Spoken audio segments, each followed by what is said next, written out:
TDP MLA Raghuramakrishnaraju custodial కేసులో కీలక పరిణామం చోటు చేసుకుంది. మాజీ ఏఎస్పీ విజయపాల్కు సన్నిహితుడైన తులసిబాబు పేరును పలుమార్లు రఘురామకృష్ణరాజు విచారణలో తెలిపారు. దీంతో గుడివాడకు చెందిన తులసిబాబుకు పోలీసులు నోటీసులు ఇచ్చారు. విచారణకు రావాలని ఆయనకు నోటీసుల్లో ఎస్పీ తెలిపారు.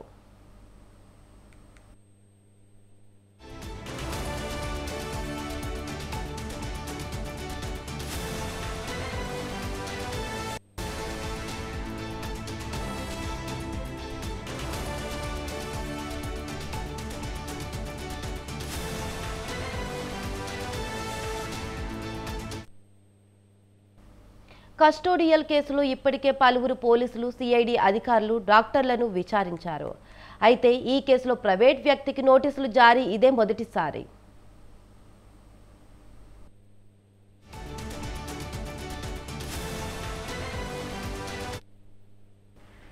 వైసీపీ ప్రభుత్వ హయాంలో ఆ పార్టీ ఎంపీగా ఉన్న రఘురామకృష్ణరాజును అరెస్ట్ చేసి కస్టడీలో చిత్రహింసలకు గురి చేయడం అప్పట్లో సంచలనంగా మారింది. ఈ ఘటనకు సంబంధించిన కేసు నమోదైంది.